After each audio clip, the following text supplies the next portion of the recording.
BMFcast. Oh, no, I do.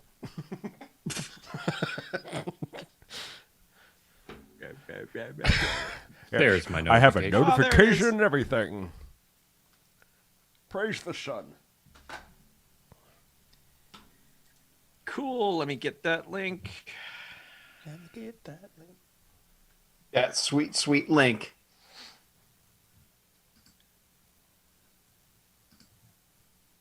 And send. Cool.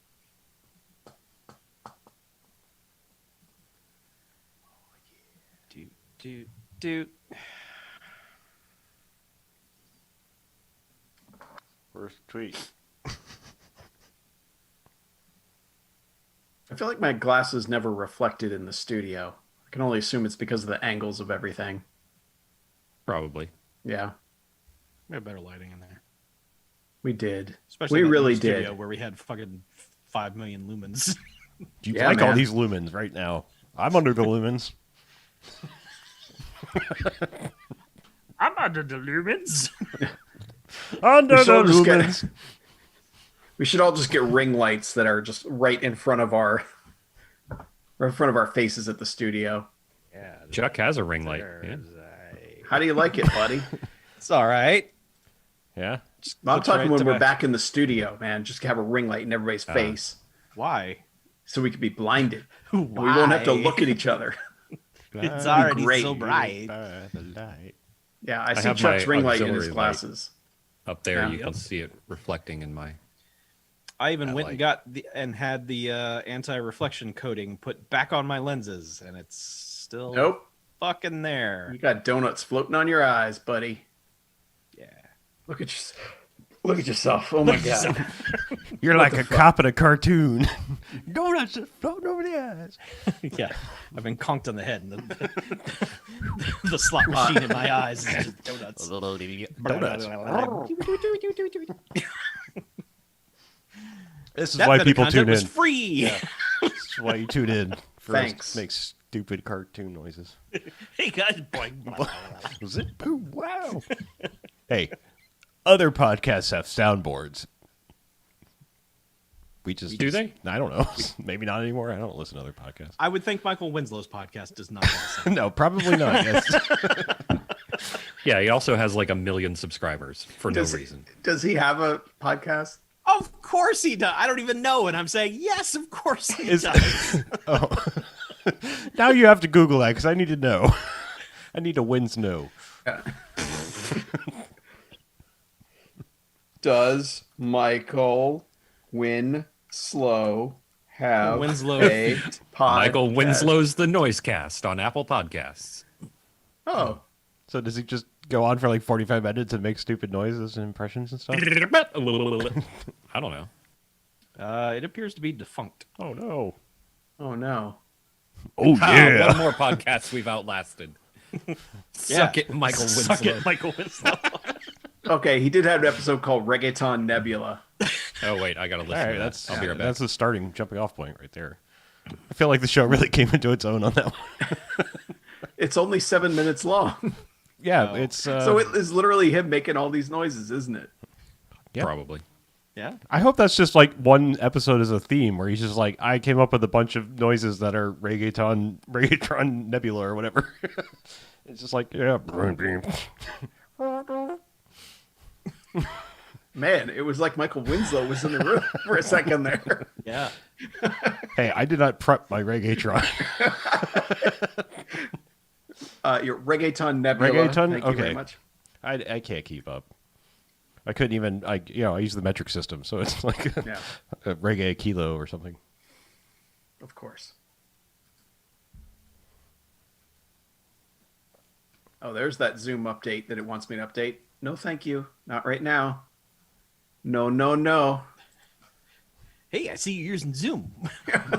Why don't you stop using Zoom and update Zoom? I can help you with that. Yeah, it's like my phone, whenever there's anything at the top that I want to tap, it's like, hey, here's an email. Swipe Yeah. it away. Here's another email. Swipe it away. It's like, holy fuck, how did I get 50 emails in a row? Yep. Anytime I have a tab open on my Mac that I want to get to, it's when all of a sudden Wired magazine is sending me some news story, and I'm like, get off the fucking screen so I can click this tab. It's really fun that like Windows decided to put all of the notifications down by the system tray, so that when you're like down there trying to close a program or do something, it's just like, hey, you got an Xbox achievement. I'm like, fuck off. My favorite thing. I want to is close the, Skype. Yeah, the notification focus assist thing gives you a notification that focus assist is on or off or on or off. It's like, hey, do you want to turn it off? Okay, you've turned focus assist off. Do you want to turn it on? Fuck off. Yeah, my longest running like Windows fuck you thing is sticky keys, because I always, whenever I want to wake up the computer, I always just hit shift a bunch of times, and every time it comes back, it's like, hey, you want sticky keys on? It's like, no, go away forever. Then the computer goes back to sleep, and I hit it to wake it up, and it's like, hey, sticky keys, remember us? You can turn off press shift 5 times to turn on sticky keys. I didn't want to look it up. I would rather complain about it for 25 years. That's fair. That's fair. I totally understand that. I'm still like, I'm not going to rate this app right now, but ask me later. I've never rated an app in my life. That's the friend zone of app notifications. Like, really, no, not right now. I need to use the app. But 2 a.m. The it's app's great. like, you up? It's like, fuck off. Yeah, no. I like the ones that if you give it anything less than 5 stars, it's immediately like pops up a thing. It's like, do you want to tell us why it's not 5 stars? It's like, no, because you asked me. That's why it's not 5 stars. Right. If you hadn't asked me, I would have given you 5 stars. Yeah. In the time where I would not have rated you. I honestly Figure it don't out, think I've stupid. I don't think I've ever rated an app. I think you're right, Chuck. It is something I have never done. Yep. Hey, Kyle made it. Like at the start of the podcast. What's up, We Kyle? haven't even started. Congratulations, Kyle. Oh man. So So, I only have 2 TV things. hell yeah. I have watched no movies. I have a 2020 documentary. Ooh. Is it Treading on my depressing? territory, buddy. What's going on? No, this one's actually joyful. Oh, I know which one this is. Yeah. I know which one you're talking about. And then maybe I'll talk about something else depending on time, but probably not. I know what Harlow has. At least one thing. Anything else? 2 things. Okay. Both And BJ, you're just real hanging new. out. Yeah, Right. just happy to be here. Just proving that the two of us are actually separate people and not Really? just one person. It's all I figured being out like 3 weeks in a row was gauche, so I would show up. All right, well, fuck, let's do this. I want to go back to Night City. So.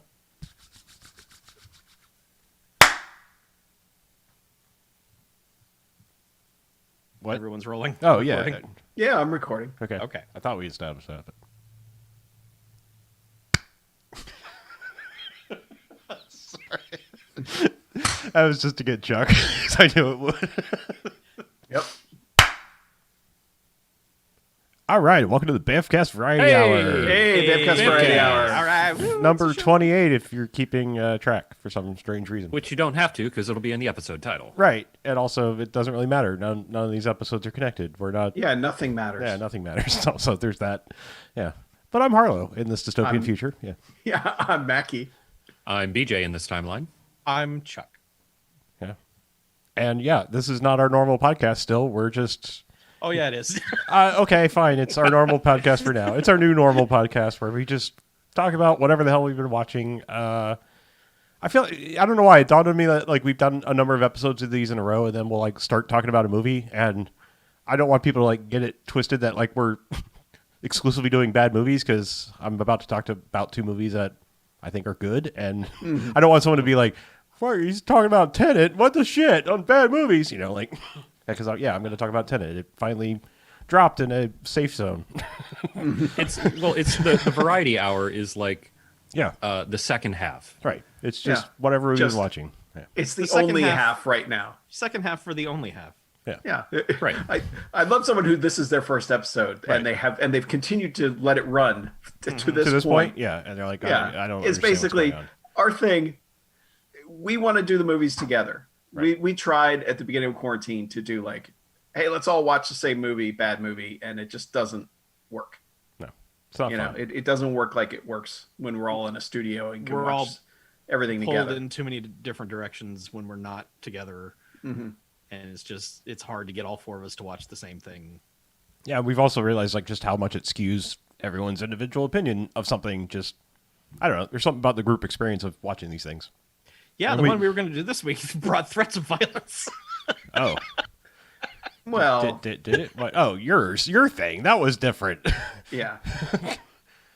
That's just you Yeah, continuing Chuck to push suggested your a movie with the fucking dove on it. yeah, all right. the family-friendly dove talking dog Ugh. bullshit movie, and No. then is wondering why I'm the one that's angry about it. Like I always have to come off as the monster because I'm like I don't dislike dogs. I dislike fucking talking dogs in movies Yeah. that make bad fart jokes and stuff. That peaceful dove makes me violent. Yes. Yeah. So that's just we were gonna do whatever that was. Some dog talky movie thing. I don't Yeah, know. some fucking dog movie. Shut Chuck down right now. Yeah. Well, Dog Sember, not happening. it's true. Yeah. I was gonna watch it until everybody else just dogpiled on you, Chuck. I'm sorry. Yeah, I was just like, hey, don't forget the movie. And Harl's like, I will come over there and punch your heart out if you watch this movie. And I was like, well, that's the end of that. I said. So I- Chuck, did I you was- watch it? No, I don't want to die. Oh, I thought you had watched it before the threats of death showed up. No, all right. So I What was. dog movie was it? Tell us. So because people are going to be Yes. like, what was the dog They movie? need to know. What was it? It's A Doggone Christmas, available on Amazon Prime, directed Oh, by yeah. Jim Wynorski. Oh yeah, fuck that thing. Mm-hmm. Moving on. Here's my point: is I had just finished saying here's some good movies that just came out. You should probably watch them, and I knew how it was going to go. Where like everybody watched that shit ass dog movie, and then I was like, "Hey, did you watch the good movie?" No. Yeah, and I was like, Guess "If you what? have None of us watched any. okay, well, Yeah. plan backfired. suck it. Plan backfired." I was going to be the person that just didn't watch it because it seems like every other time I've come in like, "Hey, I watched the movie." Oh, we all forgot about it. So I was just going to be like, I- "Fuck I- this happened fucking dog once. movie." That Yeah. one time. I genuinely forgot all about it until the Slack war happened. Sure. The dog thing? Yeah. I didn't know that was a war. I was just being whatever. Oh, you were threatening. You were like, if anybody watches the There were fucking dog shots movie fired. and doesn't watch Tenet or Freaky, I will kill all of you and shit on your I'm graves. pretty sure that's exactly what I said. It's word for I word. just looked it up. That's, Right. I'm sure it is. Yeah. Word for word. It sounds like me. Yeah. So how was Watch. Tenet? Yeah. Wait. Okay. Let me read you word for word. Okay, what please. Harlow said. Oh, please. Oh, please, court stenographer, mini stenographer, BJ. Harlow said, and I quote, "If anyone watches that fucking dog movie and not Freaky, I'll break quarantine and punch you in your soul." Yes. Yeah.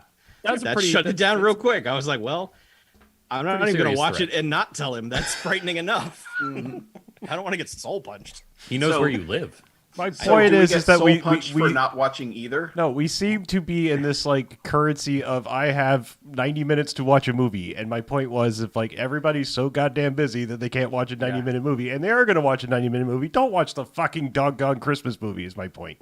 Please watch something good. That's a good point. Yeah, not another goddamn depressing documentary where we come in and everything sucks. I'm just Because trying we to would ease be us even back- more about I'm it just- sucking when we watched a supposedly happy dog movie. I'm just trying to ease us back into the premise. That's all I'm trying to do. Also, it's Christmas. It's It's Christmas. there's so many other bad good Christmas movies. Like I'm just Yeah. saying like that Like is Santa just Buddies. that's just a guaranteed like there's nothing redeeming about that movie.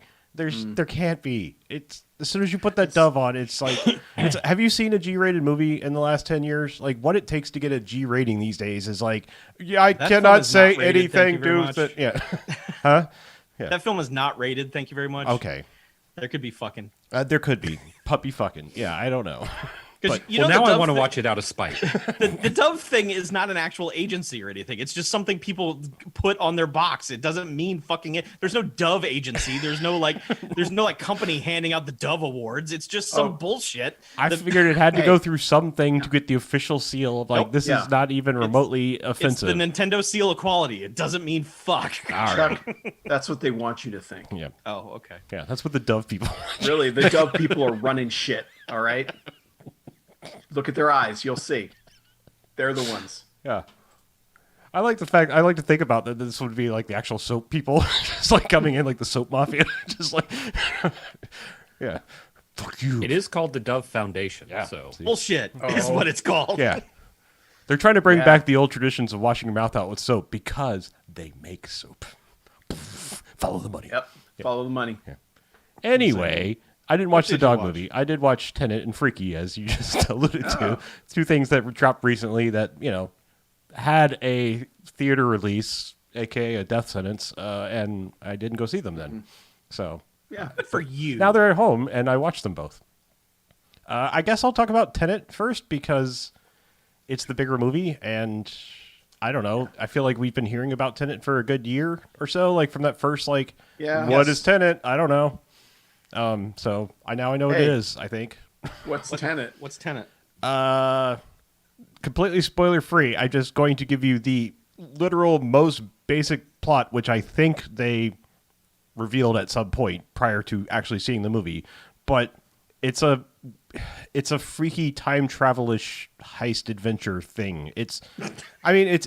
Inception-esque. I mean, this is like the kind of the follow-up to Inception, if you will. Not that it's connected anyway. It's just this is the Nolan film that's like Inception. So where in the same vein. in the as- same vein of just like, I don't know, really heady but also crazy action shit, and just shit that you're going to be watching this movie and going, I literally have no idea how you shot this. I don't understand how this was possible. There's a couple where like the curtains peeled back enough where I could see the seams of like, all right, I could see how you did this, but then it, like something else would happen and be like, all right, you lost me again. I just don't understand, because the main conceit of the movie is that it's not just simple time travel. It's like there are some people moving forward in time, some people moving backwards in time, and people and objects and things, and all trying to explain what the hell it means. And that's all I really want to say about the plot. But it produces that, like, there are things where something's moving one way and something's moving the other way, but they both look natural. So it's like it's weird because you're like, okay, I don't know if that's green screen, but then they're interacting, and you just broken my brain. I don't know how you film this kind of things. is it as good for today's effects as the Weird Al Amish Paradise music video was for effects back then? I not sure I'm following this one, but believe Okay, me, the Peter Cushing scene in Top Secret, is it like that? okay.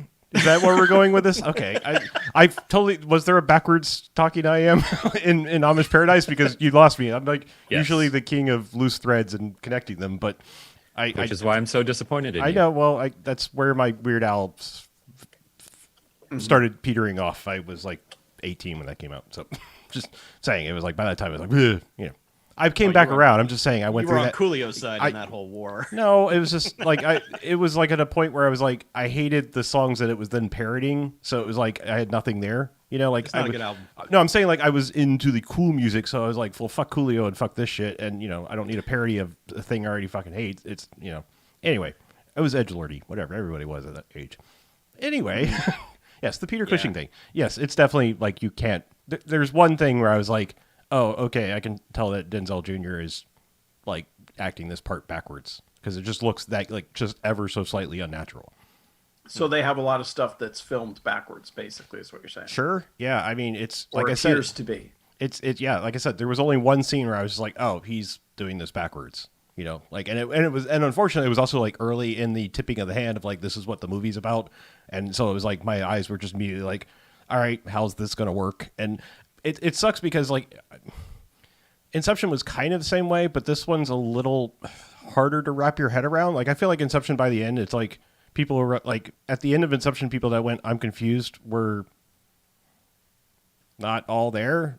Like, I mean, it's just like it kind of laid itself out pretty well by the end. This one's kind of like, I think I get it, but also this one's just got a lot more like, I'm sure all the pieces are mostly connected as far as plot holes. I'm sure, and also that someone has made a 1,001 plot holes in Tenet video, but Ding. I'm just saying it's like this one's like a lot harder to like in one viewing go, yeah, I get it all. And also like, I followed the entire thread here. And you know, by the time Inception was over, I was like, no, I get it. I'm along for your ride. I am understanding your physics. You've done enough to explain it. Go. This one's a lot more mystery boxy. It just kind of like, there's nobody like in Inception, like, you know, you kind of had a couple characters come in and go like, all right, this is how this works, and da da da, and 10 times this, and 100, you know, this layer's this, and you know, it was like they all kind of came in and, you know, expositioned it out pretty well. Inception, there's ambiguity, but it's not like totally opaque about what it's doing. Yeah. Like it's very clear about what it's doing, whereas, you know, some movies are too opaque about what's going on. Right. So that everything becomes ambiguous. Yeah. Yeah. So I'm just saying it's interesting because it's like this one is just maybe it was because I spent so much time dazzled by the filmmaking and paying less attention to the story at times that I'm saying this is definitely probably need to watch it more than once kind of movie to really get it. It's just much more obtuse after first viewing than something like Inception was. It's just super complicated. Where do you feel it falls in the Nolan movie? Well, I'm realizing I'm realizing that like now Nolan must be just a thing that like now I need more viewings to appreciate, because like I didn't really dislike Dark Knight Rises, but I did come out like, oh, that's the way you're ending it kind of feeling, you know, when it first happened. And then I've gone back and I'm like, no, it's actually pretty fucking solid. Like I really like Dark Knight Rises over time, you know, and I didn't really care for Dunkirk or even Interstellar, except now I'm back on the Interstellar is actually really fucking good. And so I feel like I got to go rewatch Dunkirk now, get to where I like that, and then I'll maybe get to where I like Tenet better. I'm not saying I disliked it. It's just like I'm a little confused, but holy shit, filmmaking and stuff is cool. And I didn't mind Twilight being in it at all. Like I actually thought he was really good. I'm realizing I think this is the first time I've seen Robert Pattinson in anything besides a Twilight or Harry Potter. Like I honestly think it might be. I'm struggling to think of like anything else I saw him in, except for like maybe pre-Twilight, like he was a bit part in something. Because like I don't think I think didn't he do a couple like Lars von Trier movies? So I certainly wasn't going to watch those. And he's done some arty stuff. Yeah, he did a Safdie Brothers movie. He's done some Claire Denis movies. So yeah, he's kind of... Yeah, I mean, I'm not he's worked with smart people, basically. Yeah. He's worked with anti-Twilight people, so to speak. Sure.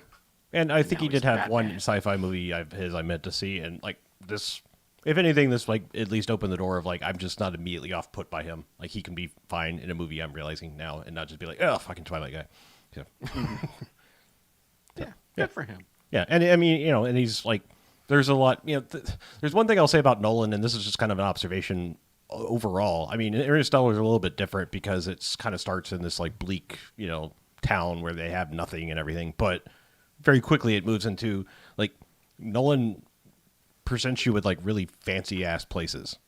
Like almost everywhere in his movies is like, damn, like there's like some rich ass people go here, and you know, I'm just saying like every one of his sets are like really elaborate, but like fancy elaborate. Like it's not just circumstantial. Like, oh, we're outside this fancy place. It's like you know, people's homes and things and the way people dress. It's like everything's like super fucking fancy. Like I've just something like I've noticed about his movies. He's a fancy man. Yeah, I don't know. It's just like everything's everyone dresses like super dapper and shit, and you know, it's kind of cool because it's just like and there's always one character with his haircut in it. Is there? Like I've never really noticed that. Okay. Every Nolan movie has a character that has his haircut in it. Okay. Yeah.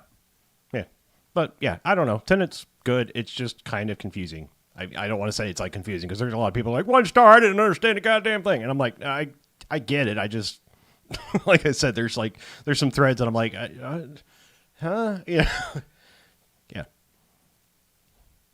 yeah. It's like a real weird nonlinear movie that's a little hard to follow because you know, Memento-esque. You know, like this is kind of like you know, Memento and Following had a baby because it's like you know. Well, you see, if you had read the graphic novel, you would understand how the parts connected. Yeah, Memento, Following, and Inception had a baby, and we called it Tenet. That's kind of what it is. Because it's like, you know, those other two movies are very simple, you know, but I'm just saying, like, the nonlinear timeline stylings of Memento mixed with the kind of, like, Following has this, like, running timeline, you know, almost like single take sort of feel to it. Not single take-ish, but, you know, it's like the time in the movie, I want to say, is like the time runtime of the movie is the runtime of the events in the movie as well, or something like that. Yeah. So this one has that urgency to it and stuff. So it's good. I guess I got to learn the dude's name. I got to stop calling him Denzel Jr. Is it John David Washington? Is that what he is? I think so. I just call him Denzel Jr. I know. It's like as soon as I found out like he was Denzel, I didn't even know like after the first season of Ballers. Yeah, I did. Yeah, seriously, I finished that entire first season, and then I saw an interview where it was like, yeah. and It's like, oh yeah, Denzel's my dad. I'm like, what? I actually think I caught on before I good. read it because he said like off camera, not in his character on that show. He said something, and it was like, and then all of a sudden it was like he said something, and it had like Denzel's styling of vocals pattern or something to it, and then it was just like all of a sudden I was like, oh yeah, of course he looks like a younger version of him. It was like I was blinded to it at first, but yeah, it's really weird. I just a little like this is the dumbest little Easter egg, but it's also like I think the first time you see him, he does his dad's gun trick thing in this movie, the slide it and catch the bullet. Like I think a lot of people don't even know that's like a Denzel thing, sliding on the gun and catching the bullet midair. That's like Denzel does that in almost every movie where he has a gun, and he does it like I didn't realize that. Yeah, his kid does it like first time he shows up in this movie. And I was like, hey. Hi. Yeah, that's how I watch movies. I just hi. You didn't snap and point at the screen. Mm-hmm. Yeah. Anybody else have something so I'm not just monopolizing the conversation? Break up. Go ahead and do this. Go ahead and do this next one. The next Yeah, one's go ahead and do the next one. All right. Well, just as big. okay. I also watched Freaky, the new movie from the Happy Death Day guy, which I probably should have looked up his name. Happy Death Day guy. Happy Death Day guy. It's like, damn it. I just looked it up the other day, and my brain is terrible. Jim Death Day. Ted Death Day from accounting. Load faster. Yeah, I almost said Christopher Landon. I was like, that doesn't sound right, but that's his name. Trust my gut. Christopher Michael Landon. Landon's son. Yes, Michael Landon's son.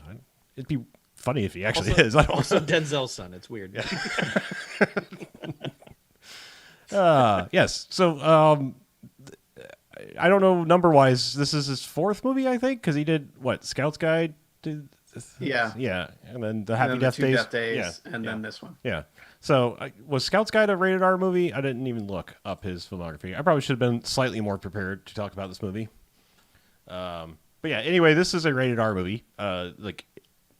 Which we commented about how both the Happy Death Day movies felt like they were really skirting around that with their PG-13 movies.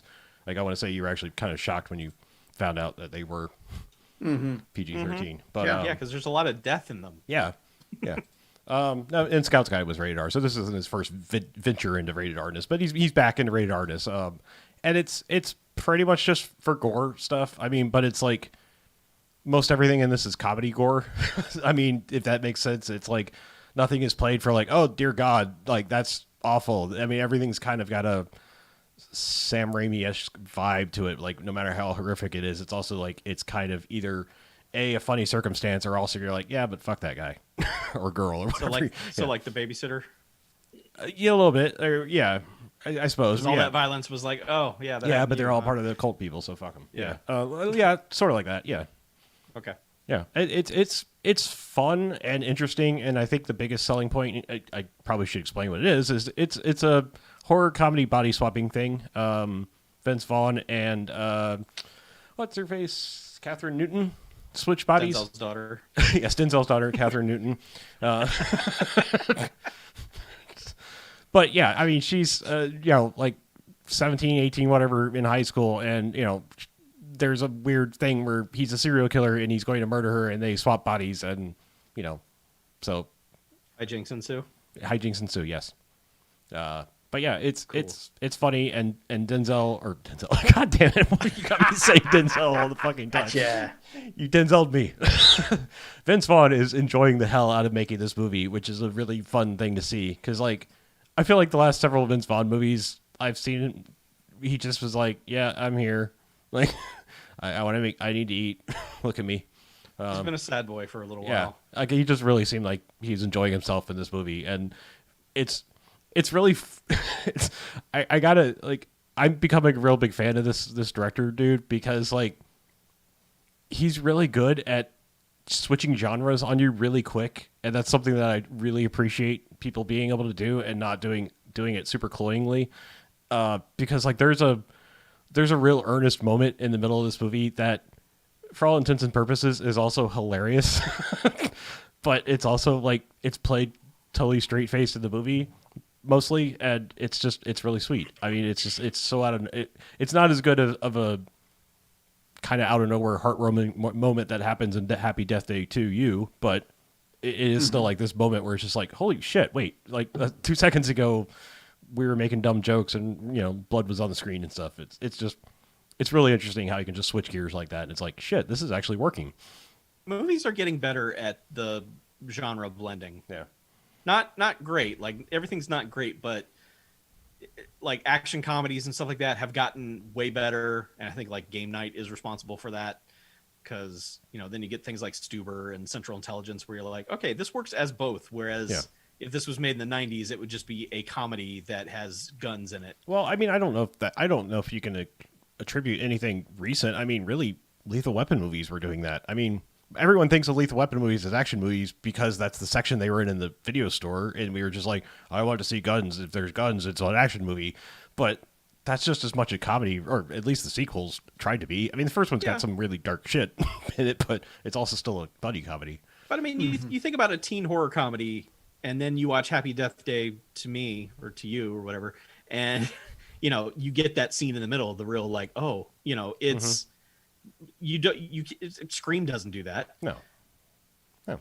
Yeah, like I said, I just feel like this guy's real good at like hitting that gear shift in the middle of a movie, and it's just like it works. You know, like I said, I think good filmmakers have always been able to do this. I mean, some of the funniest moments were in super sad ass movies, or vice versa.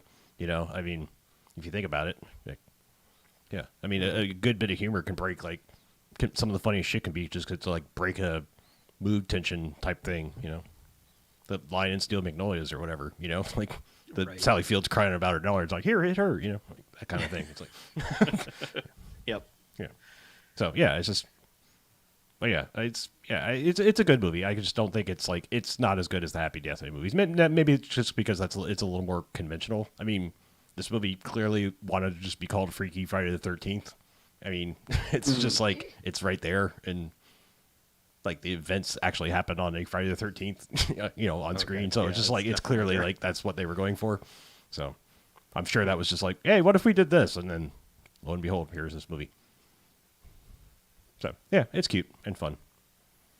And R. And Alan Ruck's a total piece of shit in it. It's hilarious. Like Cameron from Ferris Bueller is like, I don't know if everybody had a teacher like this. I certainly did.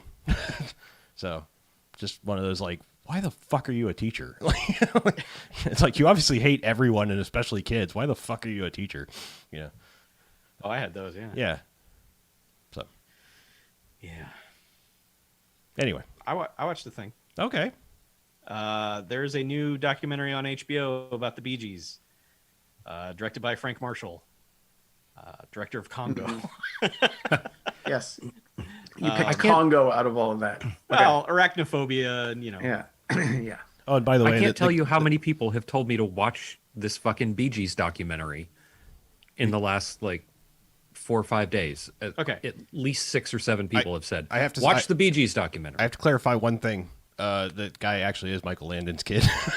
somebody that Bill in the chat did the research. So And it is his 5th movie. He did the Paranormal Activity marked ones oh, okay. before he did wow. Scout's Guide. Okay. Yep. Oh, right. Okay. Man. Anyway, Michael sorry. Landon's kid. Bee Gees. Good job. wait. Yeah. So, okay. I think BJ, you and me are probably of the same mindset on the Bee Gees, which is, yeah, I know who the Bee Gees are and I know some of their songs, but I don't give a flying fuck about the Bee Gees. Who cares? Accurate. Okay. I know their songs, and I know the Barry Gibb talk show thing, which was funnier than it should have been for some reason. I went into this just like, I don't know anything about the Bee Gees. Tell me a story about the Bee Gees. I'll see if I'm interested. And like by the end of it, when it does the thing that everything does now, hard cut to black, and then gives you the white text on black background telling you when everybody died and everything, I'm like crying, just trying not to just bawl my eyes out at this moving ass documentary about the Bee Gees. Are you really saying good. they all had a problem staying alive? Well, yeah. I mean, Barry Gibb's the only one left. So, Okay. which like right away he points out, he says, look, this is all going to be from my point of view because I'm the only one here. I'm sure they would tell it differently if they were here, and I wish they were to tell it differently. But anyway, here we go. Yeah, and it's just one of those documentaries where they had a ton of fucking footage, concert footage, home video footage, promotional footage, and they were just like, we can sculpt this into a solid ass 2-hour documentary. And they do a very good job pinpointing like when this country turned on disco music with the whole like Kaminsky Park blow up the records, burning that the fucking records guy. Yeah. And it just like tying that to where like the BG decline happened. Like they were just ridiculously popular. And then this country said, man, fuck disco. And they tie it into the whole thing that we've talked about before, which is just like, it is just white people scared of people of color and gay people. And they're like, that music cannot gain popularity. Fuck that shit forever. We have to destroy it. They bring in people to comment on that who were like, gay people and people of color and people who were associated with the disco stuff who were affected by it. And their opinion is all like, and yeah, the Bee Gees got swept up in that. And unfortunately, like, a bunch of white dudes from Australia also suffered because of that. And it's unfair. It's really weird. I had literally no idea like that had something to do with the quote unquote death of disco. Like fear or paranoia, bigotry. I literally had no idea. Like, I mean, I didn't even know that, like, to me, disco is like so. I don't know. You know what I mean? Smartly, it's like, smartly, the movie doesn't tie it all to that because it also ties it to the corporations coming in and trying to make a quick buck off of fad, and making Disco Duck and a bunch of terrible bullshit that ruined the genre. Yeah, I think that's probably my problem. Is I just see disco as like such a poppy, non-threatening thing that it's like. Not that I'm threatened by whatever, people of color and gay people or whatever. I'm just saying, like, it's so like, milquetoast.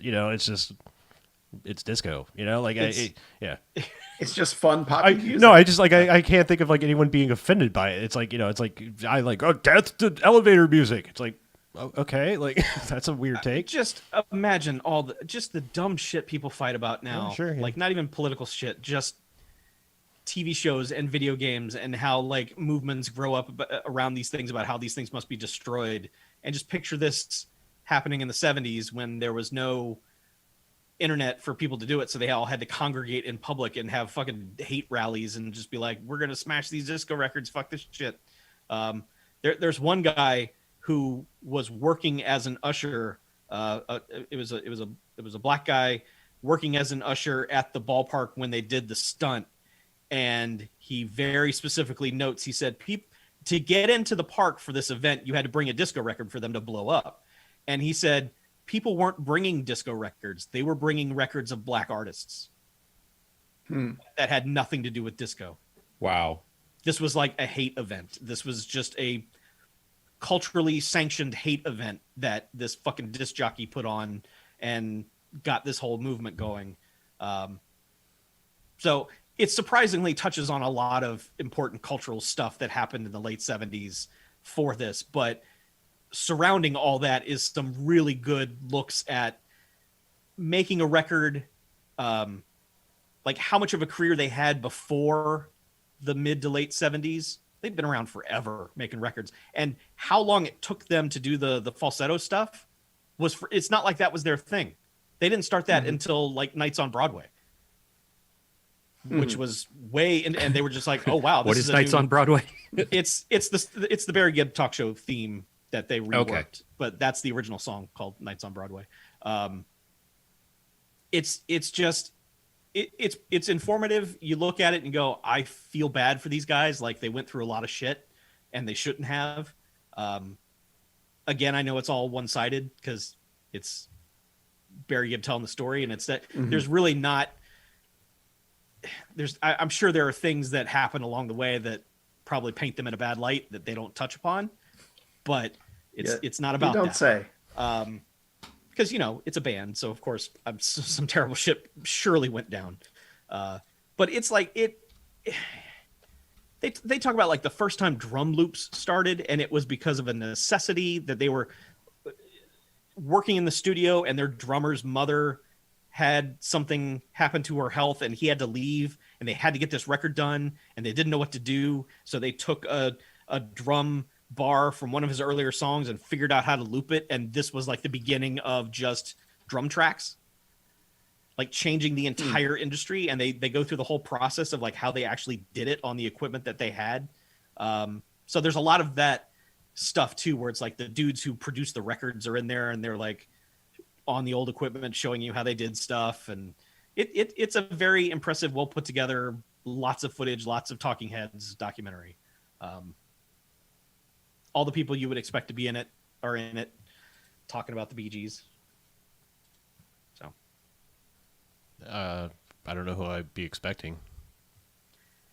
the John Travolta. Gallagher. No, actually, no. John Travolta is not. Okay, so not everybody I would be expecting. Yeah, I expected one person, and I was denied that one person. Yeah, that's, now that I think of it, Yeah. that's a little strange. I thought he'd show up for a sandwich. I mean, it seemed like it'd be easy to get. But... Yeah. I mean, I don't know. They throw Eric Clapton in there, which was unfortunate because, just recently everyone's like, man, fuck you, Eric Clapton. And he shows up in this thing like, hey, I'm Eric Clapton. It's like, oh, no. Yeah, burn those records. Yeah. So, it's just a really, really good look at a band that I didn't think I gave a shit about. And now I'm totally like, man, you guys got done dirty, and I feel bad. And there's kind of like a post-disco era where they talk about all the records they produced. Just like Islands in the Stream and all this, Dionne Warwick and Kenny Rogers stuff. And it's just like, man, yeah, now I totally hear it. That's totally a Bee Gees song. Yeah. Because basically a lot of those disco artists, God, now I can't remember his name, but the guy from Chic, yes. he went on to make a ton of stuff that people are like, oh shit, that was you. Yeah. But he actually, I remember hearing a podcast where he talked about how he had to change his guitar style, because he had this chunking that he did, and everyone associated it with disco. Yep. And so he took the chunking out and still played the parts, because it's David Bowie's Let's Dance. Right. Originally was a very disco sounding song, but he kept pairing out everything and then moving it to the horns and all that sort of stuff, the melodies that would have been basically a really bitchin' disco track. Yeah. Because they were basically like, look, our voices are synonymous with this genre now. No one's going to let us record. We've got to figure out a way to keep earning a living. Mm-hmm. So we will compose the songs and do backing vocals and have some, Kenny Rogers come in and, basically do Barry Gibb's lead vocals. And did they do his disco song from The Big Lebowski? Did they write? No, you're just throwing a random person out? Yeah, no, this was all in the 80s. Okay. Yeah, there's an entire Kenny Rogers album that's nothing. Well, I mean, it's not like that song songs. was made for the one that was in The Big Lebowski. Right. It's an old song. No. What condition my condition was in. Yeah. Yeah, it's a 2-hour documentary that I felt like could have gone for another 2 hours, and that's the sign of a good documentary to me. Yeah. I was like, I need more, but for the story it's trying to tell, they do a really good job. So. Yeah, I believe that is actually now referred to as the disco strum, right? As the technique, right? Isn't it to get that? Yeah, I mean, it's just kind of a thing that it's like, all right, yeah, that's disco. Anyway, we done disco dirty. Yeah. Well, I've always said disco and funk. It's a shame we killed them so quickly. Mm-hmm. And, I never thought about it in terms of racism, but apparently I need to watch this documentary to kind of get that context. Yeah. Yep. Yeah. Man, no segues, but I finished Fargo finally, season 4.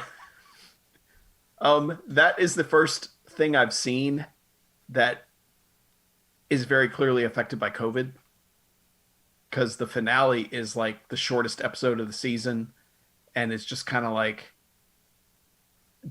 feels different from the others, and feels like it doesn't even feel like a wrap up. It just feels like all right, we got to get it done. It feels like shit. Class starts in 5 minutes type thing. Let's just end this. Just write anything. Yeah, kind of. So it was weird, but yeah, it's not a particularly satisfying season of television at all. There's very specific out of sight reference in one of the later episodes that I was like, holy shit, like this is exactly a scene from Out of Sight. But aside from that, I was kind of like, eh. And apparently they tie it into one of the later seasons at the very, very, very end. So I guess that mattered for other people, but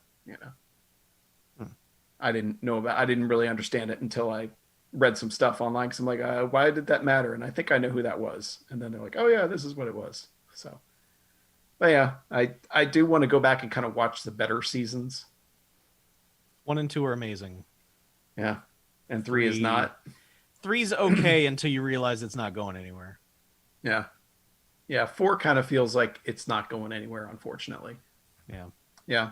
But Like I also, yeah, go ahead. It feels like each season is very Coen era specific, and it's you can kind of get a feel like I think I've talked about this before. The third season is very Man Who Wasn't There-ish, where it's just kind of like this is all kind of noirish and floaty and kind of like disconnected from a lot of things. There's some great stuff in it. It's just at the end, it's just an unsatisfying season of television. Whereas the first 2 were like, holy shit, yes, more of this. Yeah. Well, and that's the thing with the 4th season. There's specific episodes and moments that are like, yeah, this is fantastic stuff. But eventually you have to kind of make a cohesive whole out of it. And I don't think it ever gets there. Yeah. Which, hopefully Noah Hawley can kind of bring some of the early season stuff to this new Alien series that he's going to be working on. Yeah, I don't know how I feel about that. I was actually going to ask. I must ask you, Mackie, to undertake a homework assignment with no due date. I feel like you're the most qualified person to watch Legion among us. Yeah, I know. And I know. maybe make sense of it. And I want to know how it is. And I want to. Well, I don't know that I know the source material enough to make any sense of the show. Is what I'm understanding. Yeah. I mean, I know some stuff about David, but not a ton. Okay. Like, he's one of those characters that never particularly interested me, to be honest. Sure. I mean, his power set is kind of a cool gimmick, but aside from that, he just never showed up in stories that I was interested in. Let's put it that way. Yeah. I mean, when this dude, like, becoming the new, like, hey, we're putting on you the alien thing, and he's got his name attached to something Star Trek related, and I'm like, I don't know if I like this dude. Like, I tried Fargo and just immediately fell off, and I did not like Lucy in the Sky. And that I should have liked that. That movie is just a weird misdirection. Thing, yeah. I'm like, that movie is just some weird ass misdirection. So I was like, I'm going to see a movie about space and shit, because I literally had no idea that was tied to the crazy astronaut lady. No I barely remember that story from briefly entering my consciousness, and then all of a sudden I'm watching this movie. It's like, all right, this is a movie about space, and I was like, where the fuck did the space go? Yeah. Well, and it's just kind of like, I guess because it's Alien, the bar for me right now, like, I still will check out anything Alien related, because that's just kind of, that hope springs eternal thing. But I mean, honestly, it's kind of like there hasn't been an uncompromised good Alien thing, Alien Isolation removed, like, since Aliens. Because people will go to bat for Alien 3, but Alien 3 is not great. Like, it's not... I mean, I get why people want to act like Alien 3 is some undiscovered gem or something, but it's not. I like a lot of Alien 3. I mean, I just don't think I like it as a movie. Yeah, I do as well. Like, I will go to bat for Alien 3, but I won't say like, oh no, it's the best one. There are people who actually like, and that's just kind of like, I like to be a hipster about things, is the feeling I always get from people that'll say something like that, because it's like, no. Like, I appreciate what you're trying to do here, but no. I mean, given there hasn't been a good Alien movie since Aliens. Given the Zack Snyderites out there, or whatever they're called, I'm sure there's people that are like, Alien Resurrection's the best one. Like, eat a dick. Yeah, absolutely. Well, I mean, not. That's the thing. Aside from the Alien versus Predator stuff, there's always something interesting that's happened in all of the Alien movies, including like Prometheus and Covenant. But that doesn't mean they're good at all.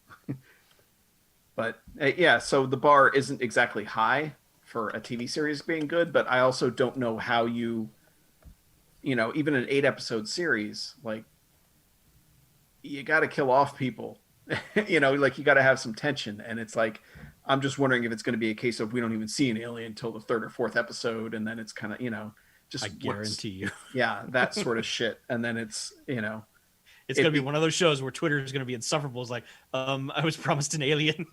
Well, yeah. You told me there'd be aliens on your alien show. Right. Yeah.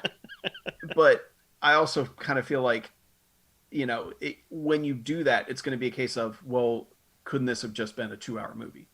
Did we really need 80 episodes? And that's going to be my fear, is that that's what it's going to be. Is it's like, if you trim all the fat, you got a good 2-hour movie here. Well, I mean, I'm afraid that, like, at this point, what are they pulling from? I mean, like, is this going to be like, oh, it's our chance to further explain the Prometheus universe? When is this happening? Yeah. Well, I mean, just like, oh, yeah, let's further go down into David making weird shit and aliens and whatever and all this. And yeah, that's what we want.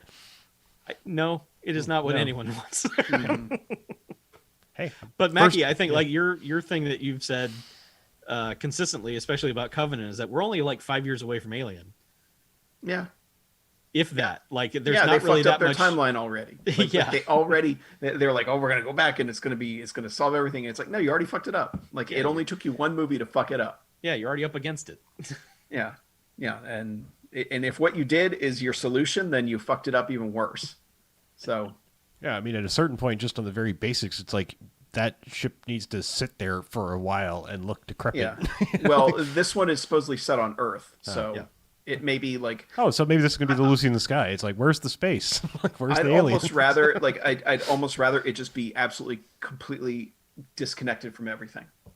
Unless it's like, all right, we got a company called Weyland-Yutani that he works for. Some shit like that. Well, I mean, the two Alien v Predator movies were set on Earth, and and they were both bad. What if if they secretly? Like, I like them. I like the second one, but they're both bad. Maybe they were secretly going to make Alien Isolation into a series. Like, it's about Ripley's daughter, like, and the time of, like, where's my mom, and I'm going to try to go find her.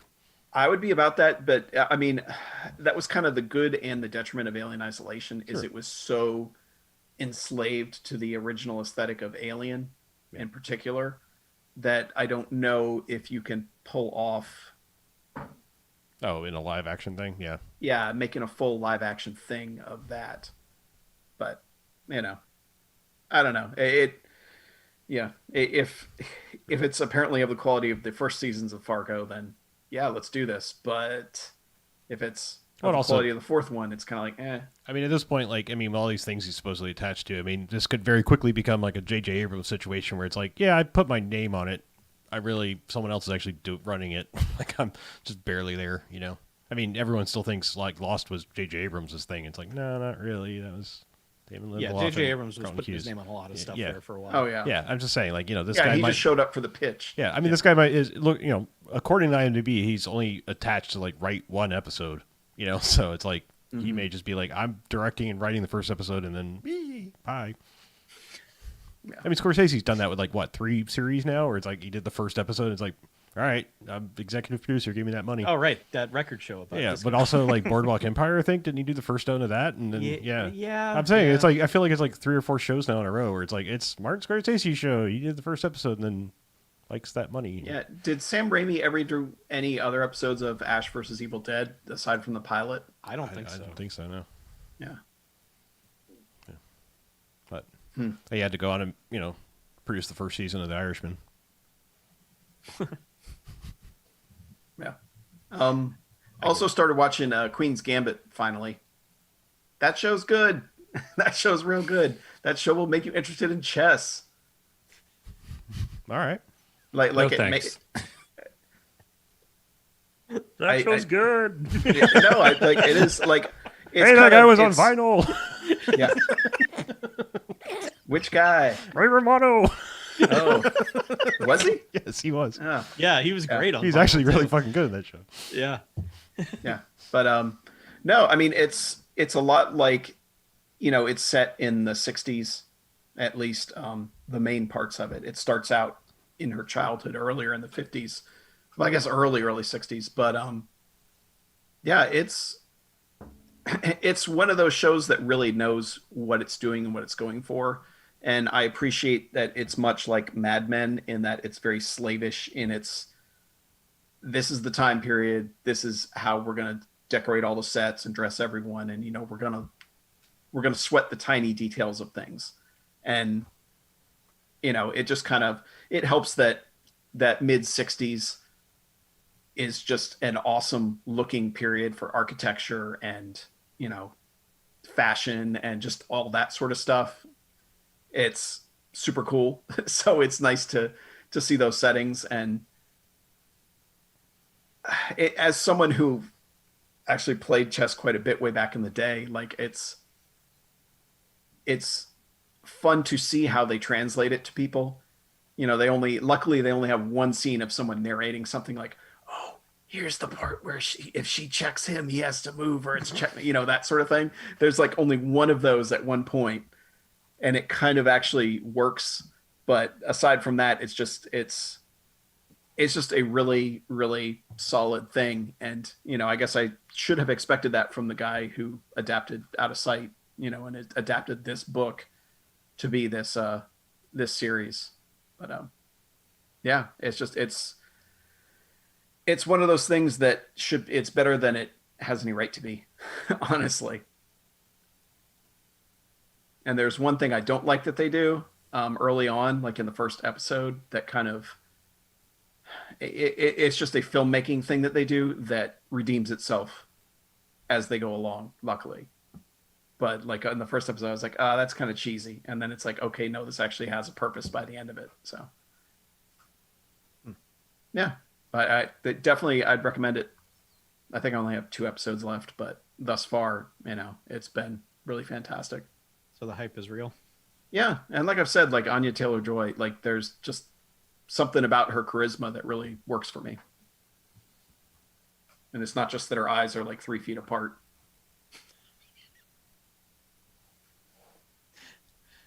Sure. Yeah. Okay.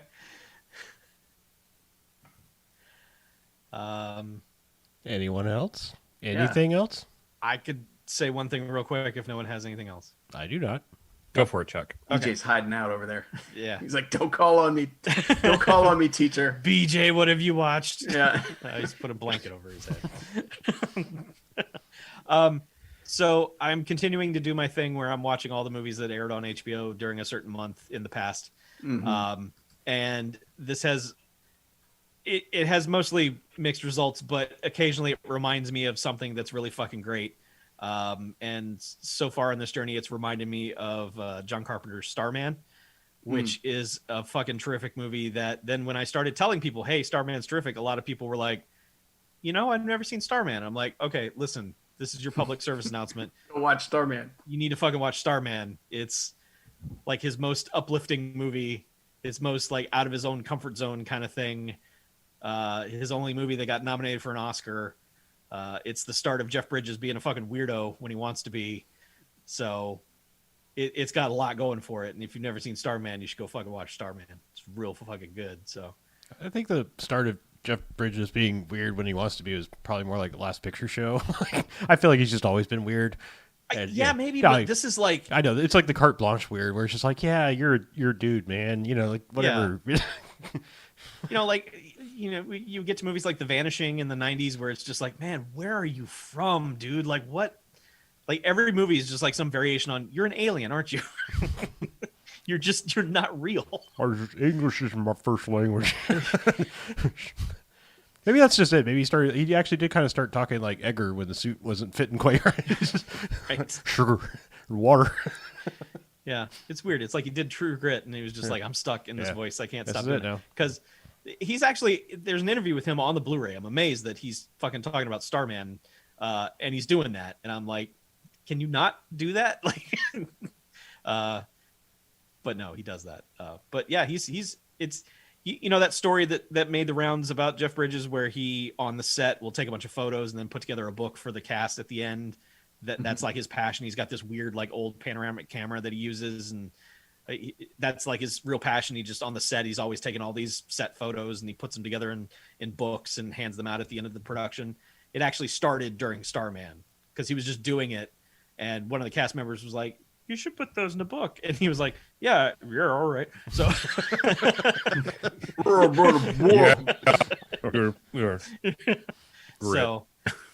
so if you want to see where that started, watch Starman. You won't see him actually taking any pictures, but just know that behind the scenes he was doing it. Okay, that's a comfort. That's pretty neat. Yeah, It's pretty neat. but yeah, watch Starman. It's really, really good. It's one of those movies of that age where I was too young to see it and then just never got back to it. It's one of those that, while it may be good, it didn't really maintain cultural relevance per se. It wasn't like, oh, people were really going to bat for Starman and by 1990, not really. Yeah. And it's weird. It's another one of those movies where the score sounds like a John Carpenter score and it's not John Carpenter doing the music. So yeah, I was mad at that dude for stealing John Carpenter's music, but he didn't steal John Carpenter's music. So that's all I got. So Starman's the only one that you'd be like, yeah, do this. I mean, there's been a couple of others that have been, yeah, this is worth a watch, but I mean, Starman's a 5-star movie, so I mean, it is just part of that crazy run that John Carpenter has in his career. Like Halloween, The Fog, Escape from New York, The Thing, Christine, Starman, Big Trouble in Little China, and then that's a good run, man. It's a ridiculous run. It's like 7 great movies in 7 years. I really do not like The Fog at all, but otherwise, yes. I don't necessarily like The Fog either. I appreciate a lot of the things about The Fog, and its style is fucking amazing. Yeah. I don't really like it, but just in terms of a run of movies that are just like, I can see why you like it. Then you get to Prince of Darkness, and I'm like, nope, it's over. But yeah, John Carpenter, hell of a filmmaker. You heard it here first. Breaking news, everybody. Yeah. Chuck going to bat for Carpenter. Yeah. Controversial opinion, you guys. Yeah. I mean, I also watched Scarface. Breaking news. That's a pretty good movie. I don't know if you're aware of it. What? Yeah, I mean, Never heard of it. No, it's like it's what you call it's one of those movies that's actually good, but now people think it's not good because people who never saw the movie had the posters up on their wall. So it's one of those. Yeah. It's unlike the Boondock Saints. I will not go to bat and try to convince anyone that the Boondock Saints is a good movie. Smart. But I'm saying I can enjoy it, but I would not say yeah, that's a fucking masterpiece. Scarface is pretty fucking close. Yeah. Yeah. It's just also unfortunately one of those poster. Have you seen it? Maybe.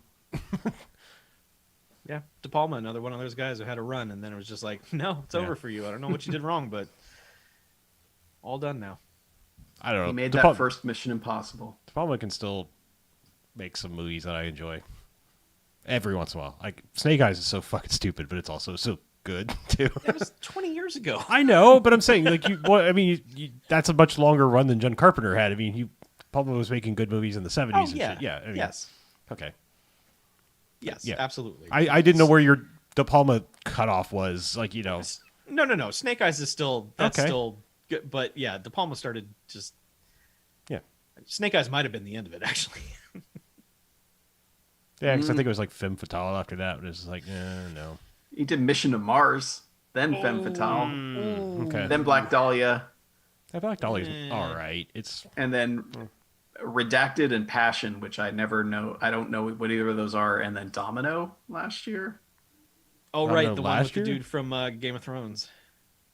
Oh, yeah. How about that? I'm probably one of the lone defenders of Keira Knightley's Domino. I don't like that movie at all. Yeah. That's another one I would never try to tell anyone to like that movie, but it worked for me. It's dumb. Yeah. It's a real dumb movie, but I liked it. You love Tony Scott. I do. So. Tony Scott's style, yeah. It just usually worked for me. Yep. Yeah, man. It's weird when directors just get old and just fall off the face of the earth. Or even if they don't, really it's poor choice of words after just talking about Tony Scott. Yeah. No, well, I'm just looking at De Palma's filmography, and it's just you just kind of stop doing anything. Mm-hmm. Yeah, I mean, you think about the go-to director dudes for a long time there. You can throw Coppola in there, and it's just man, when do all of you just stop giving a shit? I know that films changed, and obviously the kinds of movies you were making aren't getting made Yeah, there's that too. So, and you probably didn't want to change to make something else, but Scorsese didn't have that problem. He was like, okay, I'll make some dumb shit. I'll make an animated movie. I don't care. Yeah, he did do that, didn't he? Mm-hmm. Wait, Yeah. what was this animated movie? What did he do? Hugo, That's not animated. isn't it? Or was it Tintin? That was Spielberg, wasn't it? Who did that Tintin? Who done did that Tintin No, movie? but Hugo is absolutely not animated, not even in the Hugo's slightest. live action? Yes, it's got. Fuck. Yeah, it's got. What the fuck am I thinking of? It's got Asia Butterfield, that Ender's Game kid. I don't know. That kid was like in like 50 movies for like 3 years. I don't know why I remember his name. It had Hit Girl in it. It has fucking Ben Kingsley in it. Yeah, it's got. Yeah, You saying that boy's name is Asia? Asa. It's ASA. I don't know. I mean, I heard of them porn girls named Asia, but not them Butterfields. I, honest to God, thought Hugo was an animated movie as well. See, yeah. Why did I think that? What am I confusing Hugo with? I don't know. I've been trying to tell you to watch Hugo for years. Hugo's fantastic. Is it just heavily CG'd or something? It was in 3D. That's it. Otherwise, it's a live action ass movie. 3D. That's why I thought it was animated.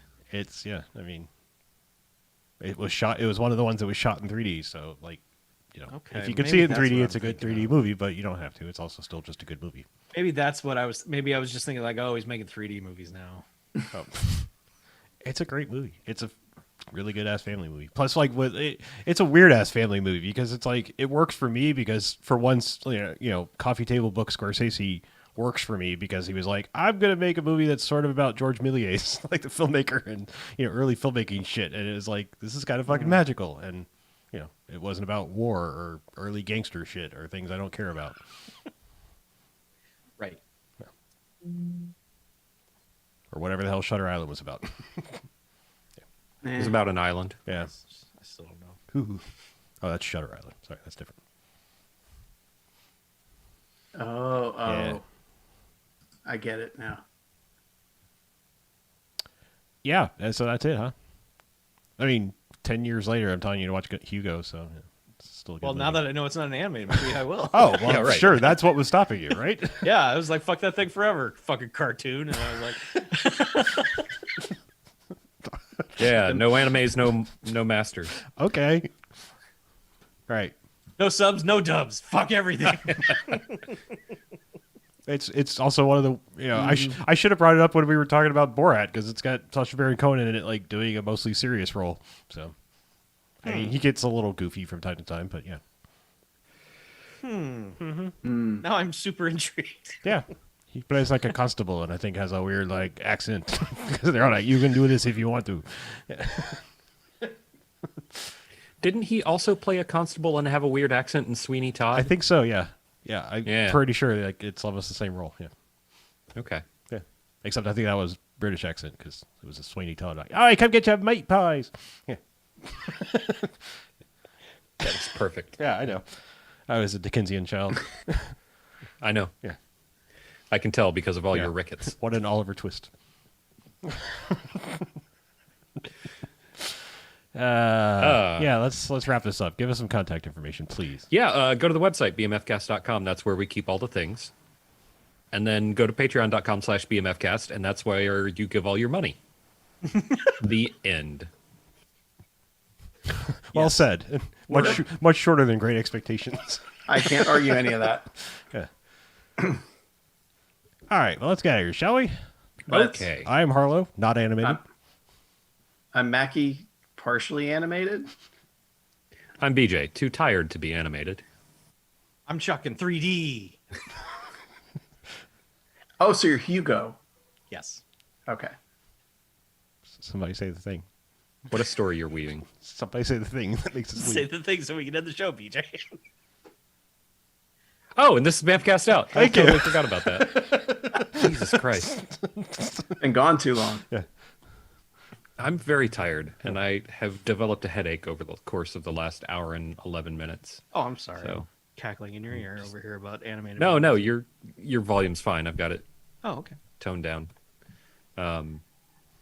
It just exists. So my brain is a little foggy. I'm stopping recording now.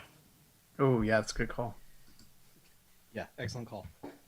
Save project So was it? as. I'm trying to think. I know Zack Snyder made that Owls movie. Oh, That was the animated. Owls of Gahuli? The Legend of Patchouli. Yeah. I'm just trying to think of who you were thinking of. I mean, Spielberg made. It wasn't. Did he do 1010 or did he do? He did that Tintin. He did He did 10. 1010, yeah.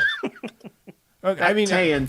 I mean, I feel like there was TNT. like the brief period of time where people were like latching on to like really old cartoon shit. Like 1010's pretty old ass cartoon. Well, Spike Lee did. No, that Old Boy's not animated. No, it's No. not. Not animated. Yeah. It was a That's manga. Somebody that's never seen Old Boy. Oh, yeah, it's a family animated movie. It's a family movie. It's not animated.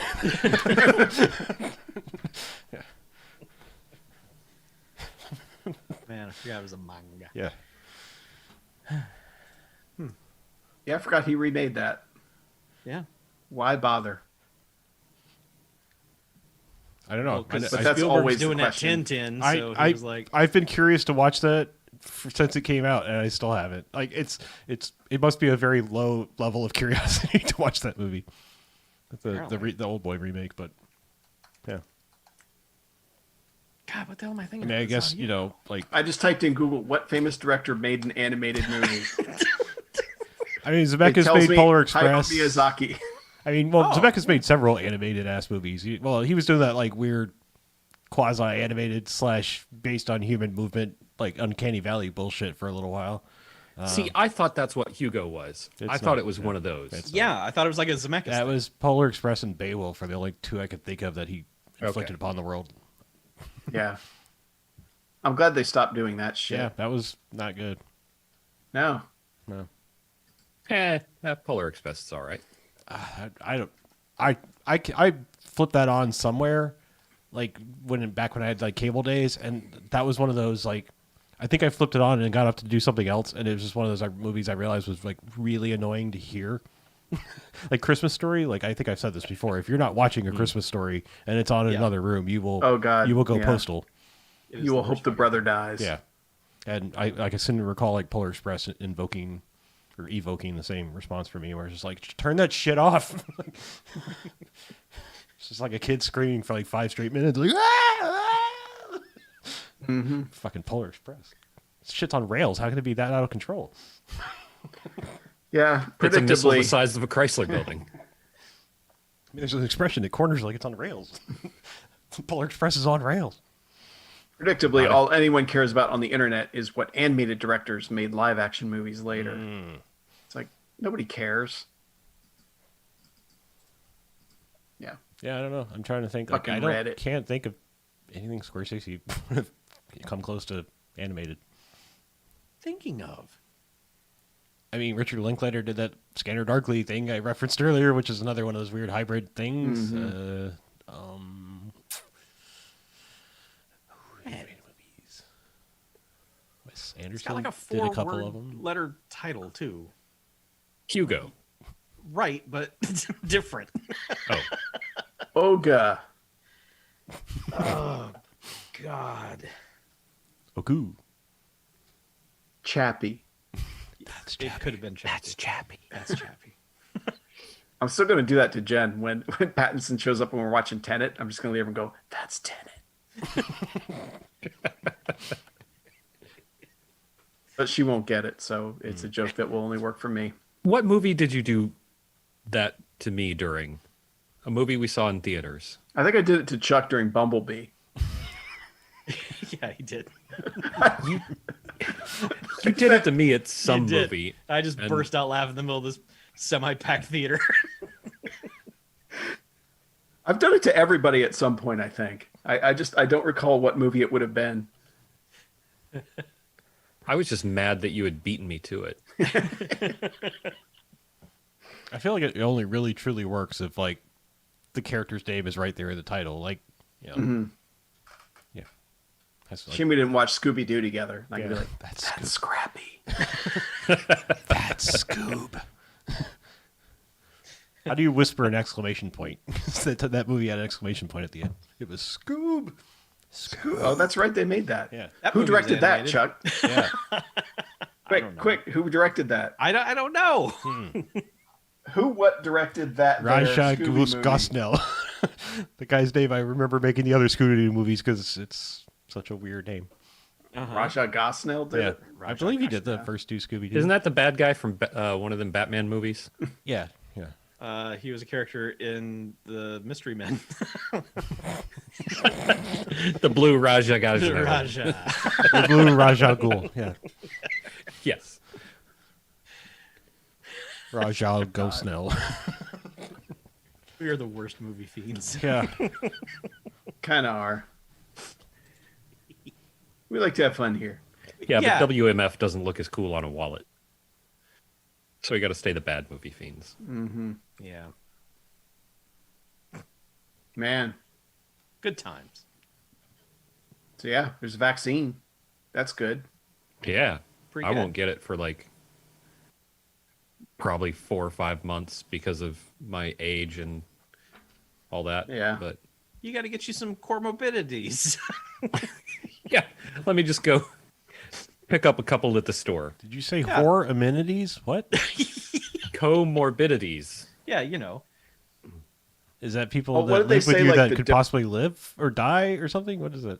It's things that increase your chances of being dead. Oh. High blood pressure. obesity. Morbid? Okay. Me, basically. Comorbidities. Just open up my medical history. It's No, me. I feel like that would be living with someone who has a condition, not you having it, but whatever. That would be cohabitation morbidities. Cohabitation that's- morbidities. I need all I know is I need to see more titties in or something. I don't know. I was working on a joke and it didn't come out very well. No, Never does. yeah. Nope. So anyway, send your titties to. BMF at BMFcast.com. Hashtag send nudes. Careful what you ask for. We'll trade for a vaccine. All right, that'll do. I'll Yeah, look didn't at they it- say, I'll like, look at any Pfizer- bips and boops for a vaccine. Didn't they say Pfizer was claiming like there were only 2 doses in a thing, but like but doctors were measuring it out and there were Yeah. like 6? Yeah, I just saw that. They're like, we found more doses in this thing. And I'm like, what? I'll take it. Are they like cutting it? Hang on. I just saw the article. People have to bring a guy in. He's just like, that's pure vaccine. Yeah. It's uncut. Like, did they not convert it from metric or something? Did they totally fuck Yeah. Do you have any idea what the street So- value of these vaccines is? They're just tossing baby aspirin in it. Yeah. So from what I understand, they basically overfill the vaccine vials. Like it's just a routine thing that happens, and they have instead of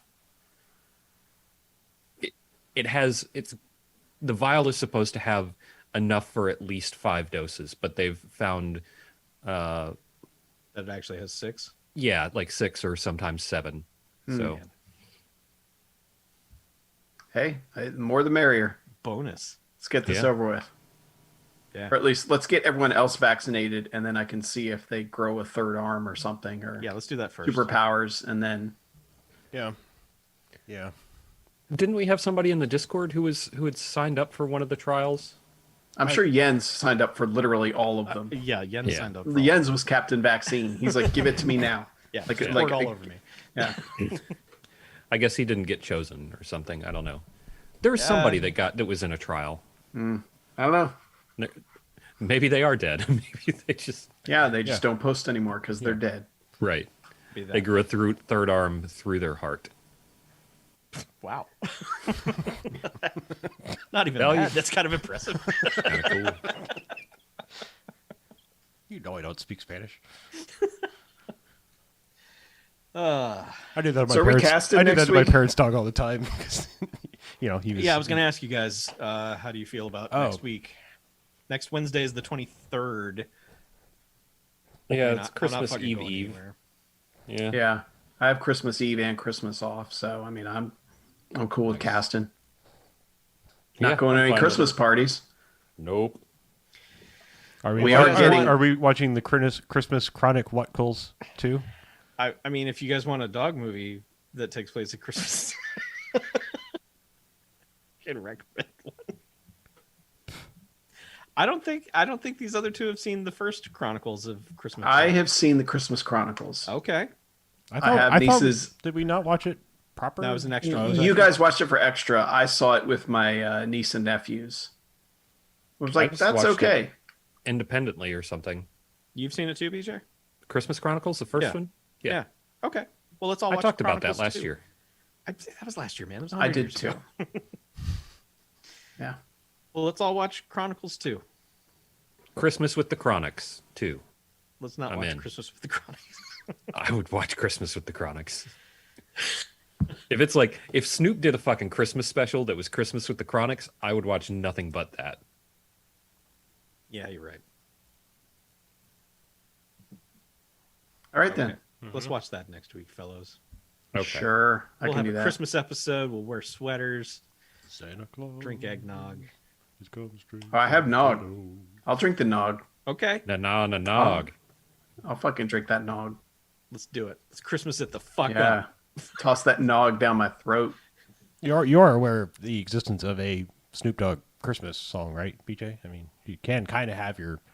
I'm pretty sure I am aware of a Christmas song by Snoop Dogg, but I mean, want, it's branded as the Dog Pound, but he does make an appearance on it. Yeah, I want the Snoop Christmas special. Oh, okay, yeah.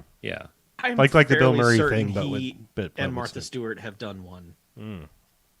Because they do nothing now but hang out with each other and do dumb TV shows. So I can see in your glasses that you're opening up IMDb. Enhance. Can you bring up Grid E3? All right, enhance. Snoop Dogg Presents Christmas in the Doghouse is an album. Okay. Going to be listening to that. The Doghouse. Christmas in the Doghouse. Got to listen to that. He's going to be on a Mariah Carey thing. All right, that's up on Netflix now, I think. Is it Mariah Carey's Magical Christmas Special? Sounds right. Do you know what? Yeah. I want one that's like fucking Snoop's Christmas. Yeah. Like, hey, who's at the door? Yeah, Snoop. right. Oh, hey, dog. Who's at the door? Oh, look, it's me again. That's the magic of Christmas, y'all. Snoop Lion.